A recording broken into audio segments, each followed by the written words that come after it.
Yes. Bana, kutokea jijini Dar es Salaam, makao makuu ya PMTV Tanzania, mpaka mkoani Kilimanjaro, Moshi, tuko hapa kwa ajili ya Kili Marathon. Guess what? Siku ya leo itafanyika bonge moja la show kutoka kwa wasanii wakali wa hapa nyumbani Tanzania na nje ya mipaka Tanzania. Ladies and gentlemen, Ali Kiba atasimama kwenye stage ya Kili Dome Experience, lakini pia kutokea nje ya mipaka Tanzania ama kutoka nje ya Tanzania atasimama mkali Scott Mafuma, wale wanangu wa mapiano, lakini pia atakuwepo DJ Mafolisa naye atakiwasha. Siku ya pili ambayo itakuwa ni day 2 tarehe 22, asubuhi na mapema tutaamka kwa ajili ya kukimbia, ndio Kili Marathon yenyewe. Alafu jioni tutarudi tena kwenye stage kwa ajili ya kushuhudia show kali kutoka kwa wasanii wakali wa hapa Tanzania na nje ya mipaka Tanzania. Unachotoka kufanya ni kitu kimoja tu, follow page zetu za mitandao ya kijamii, ukienda Instagram, TikTok pamoja na Facebook, ukiandika PMTV Tanzania unatufollow huko, lakini pia PMTV2 unatufollow hapo,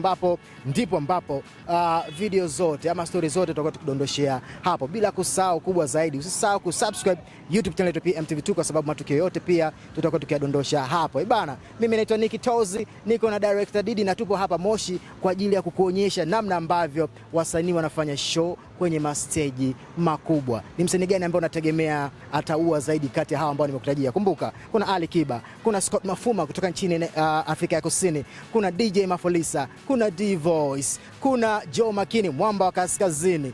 Endelea kubaki nasi. Mimi niko hapa Moshi na director Didi, hebu sogeza waonyeshe huyo mwanajeshi aliyesema hapo juu hapo ni kwamba usalama huko 100% na tuko hapa kufanya wewe uenjoy. Sisi ni jeshi la watu wawili tuliopewa nguvu na PMBet, kwa kijana mwenye ndoto ya kumiliki magari, dinga kali, lakini pia mwenye ndoto ya kuwa na pesa nyingi. Nenda sasa kajisajili kupitia pmbet.co.tz kwa sababu pesa na magari yote vipo huko. Hii ni PMTV2, mpaka baadaye. Bye bye.